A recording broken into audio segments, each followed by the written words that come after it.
Welcome to another episode of Mysteries Unknown. I got a really good one for you guys tonight. You guys are going to love this episode. I've got Steve with me, and Steve had one of the scariest encounters I've heard so far with Bigfoot in Alberta, Canada. Really long night. He is lucky to be here to share this story. But before I jump into that, I just want to say thank you so much for liking and supporting this podcast. But let's just jump right into the story. Steve, welcome to the show. Hi, thank you. Thank you for having me on the show. Man, I'm just glad you are here to share this story. Why don't you bring us back to Alberta, Canada in 2002 and walk us through this encounter? I'll step back a little bit before that. I'd grown up in Toronto in the city, and all my life I'd wanted to go to the mountains, live in the mountains, become a mountain man, and that was just sort of a dream.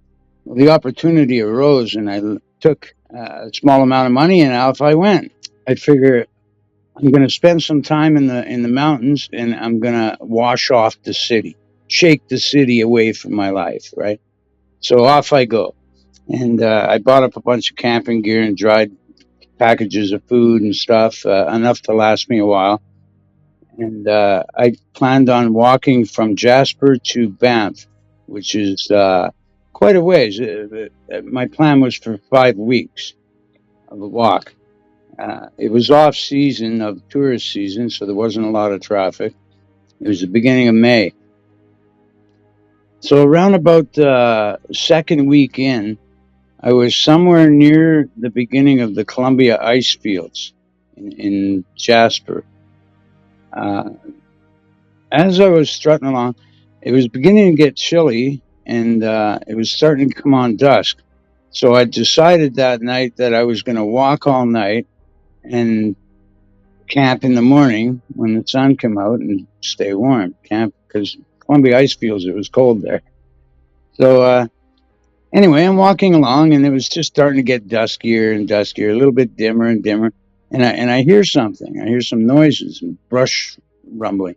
I turn around, and about, say, 30 to 40 feet away from me, behind me, there was about 10 wolves on the road, and they were milling around each other, walking around and looking at me, and all I could see are silhouettes and eyes shining. I was horrified. I was dead stopped in my tracks.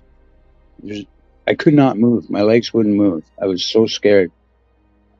My body felt heat, like probably went up to about 150 degrees. So anyway, I'm standing there, and there's a good, probably about 10 minutes or more goes by, and they're milling around each other, staring at me. And I don't know what the heck's going on. Everything's going through my mind.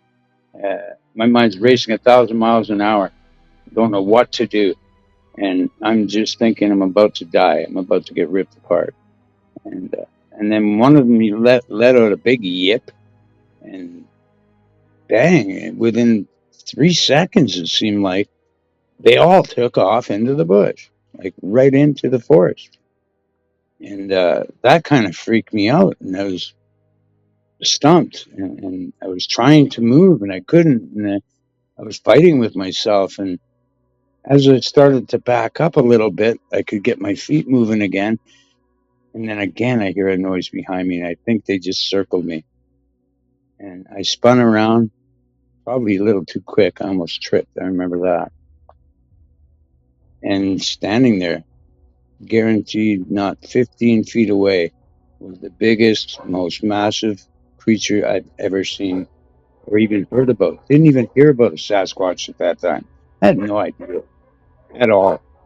And this thing stood there, stared at me probably 10, 15 seconds, let off a bit of a grunt, and then it turned and went up the bank at the side. And as it went up the bank, it used the tree at the top of the bank. The bank had to be 20 or 30 feet high, and it grabbed the bottom of that tree and swung its feet up the way a monkey would swing its feet up. Like I had everything going through my mind. Was that an elk? Did I get in between the wolves killing an elk, a deer? I never even seen an elk before, so I had no idea. Like I said, I was horrified, man. I was just terribly horrified. And now I was scared to go and walk past where this thing was. And I could barely shuffle. good half an hour probably went by before I could start shuffling my feet again. And I could hear twigs snapping up on the bank. And I could hear, as I walked that night, I started to get more and more motion. And I was crying at part of it. I mean, I was that scared. I was just horrified, thinking, this is a lot. This is the end of my life. This is the end of my journey. My family will never know what happened. You know, my son, I was worried about everything.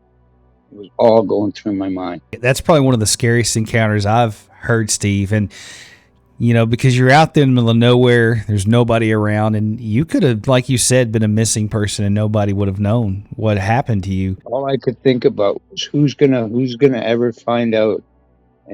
And as I started walking, I could hear it. I could hear it. It followed me for probably 3 or 4 hours. I never stopped walking until I started seeing daylight. I was too scared to stop or sit or even sit and have a smoke somewhere or anything. I was just, and I know this thing followed me along for quite a ways. And during that whole time too, I continued. I had a couple of times I spoke to it. I yelled up, "Leave me alone! Leave me alone!" And like I didn't know what to do. I was, you know, a kid out of the city. Out of, you know, I wasn't a kid, but I was horrified. I was horrified.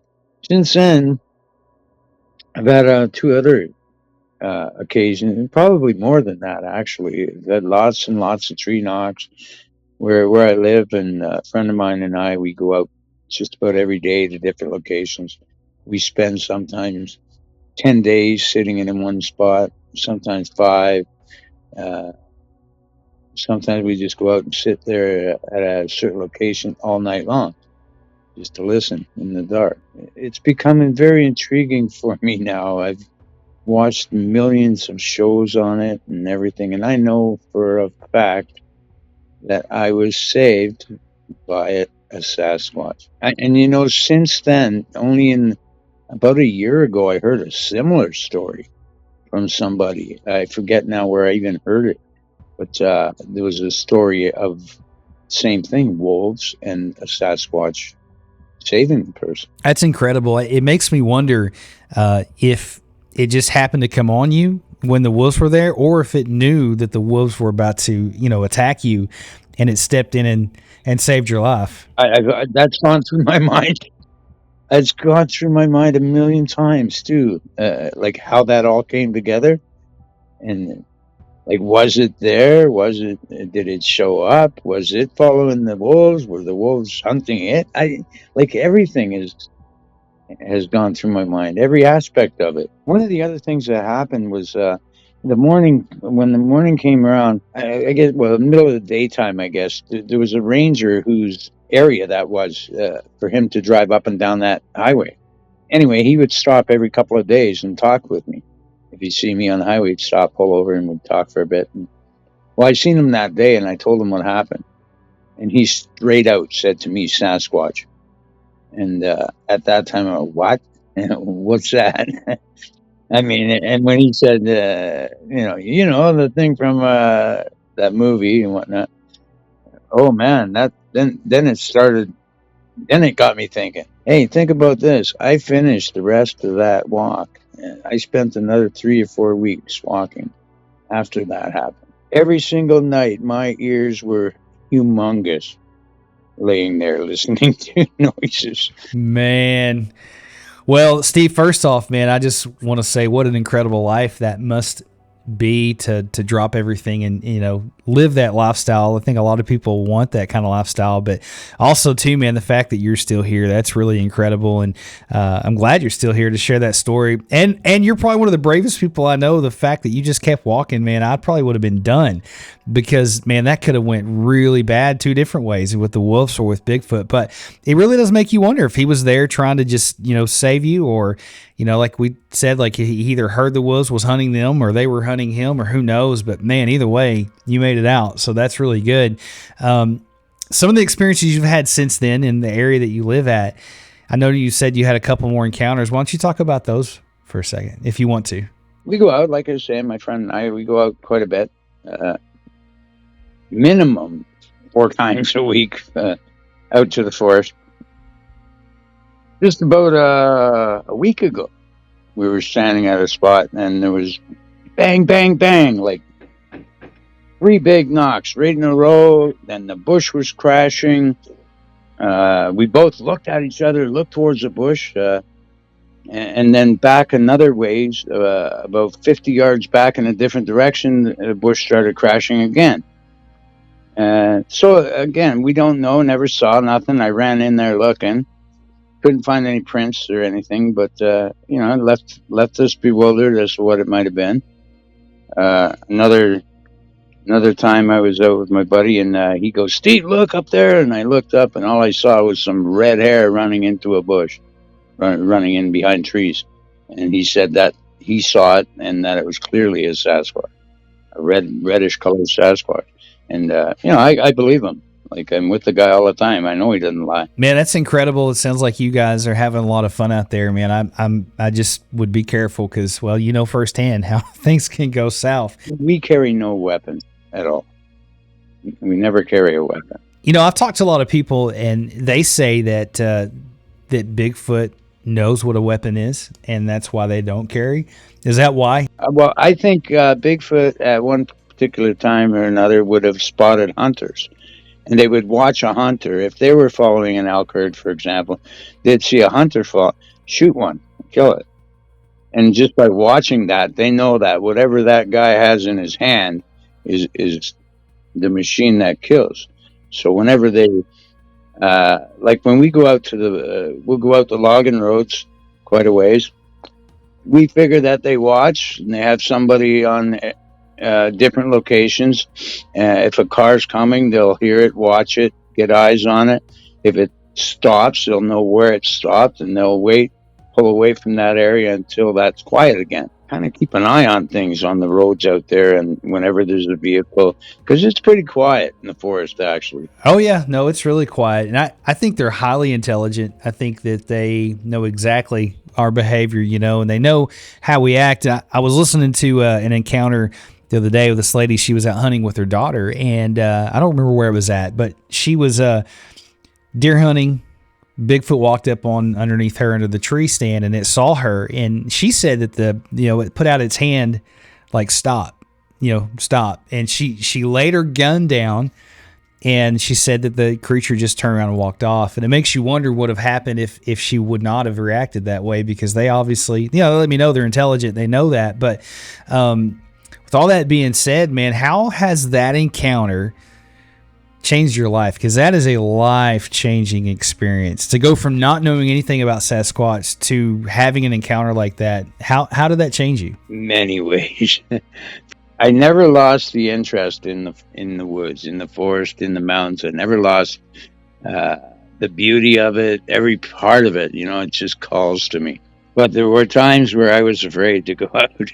And I slowly. It took a while to get over that, actually, before I'd go out again, and especially at night or alone, right? And there's another time I was laying in a dinghy in the middle of a small little lake, just drifting around, watching the stars, and I hear a great big splash. I sat up real quick, and this log went floating past me. I was about 50 feet from shore. So something threw a log at me. You try figuring that out. You sit up, you see this thing float past you right away, and it's like, where did that come from? I can't figure it out. I can't put that one together, There's a lot of things out there that we just can't explain. And I'm like you, the woods really call to me, and it's my safe place. It's where I go and I pray and I spend time out in the woods. It's something really special to me. But I know a lot of people that have had experiences that it ruins that for them. So I'm really glad you were able to get past that and to go out back and enjoy it and do things that you love to do. But what do you think? I'm really interested in your opinion. But what do you think Bigfoot is after having an encounter like that and it changing your life? What do you think it is? I think it is a giant species of an ape, but way more intelligent, more humanized. been around a long time. I believe that they have not necessarily special powers, but say a grizzly bear's sense of smell. They can eat what an ape would eat. You know, they only eat leaves and stuff. Moose only eat grass. They're all muscle. They're humongous in muscle. All our biggest animals around only eat vegetation. So I think they're a cross between meat eater and vegetation. But I think they're, like I said, almost a split down the middle between man and monkey, but giant. Well, I mean, that would answer a lot of the questions, and that, that's a good answer. It makes a lot of sense. There's a mystery behind it, and I don't think anybody ever really knows for sure, and nobody's an expert because we've not obviously, caught one. But it's really interesting, and I like to hear other people's opinions, and I'm glad that you're safe, man, and that things have worked out like they have. Going back to the encounter, there's a couple questions I wanted to ask you. Is some people talk about feeling, obviously you felt fear when you saw the wolves, but did you feel anything that was kind of odd other than the obvious feeling? And did you smell anything when you encountered it? I don't recall smelling anything. I've often heard about the smells, but I don't recall smelling anything. And afterward, the fear died real quick. When I started to finally get moving, and even though I knew it was still following me, there was no fear there anymore. There was more curiosity now.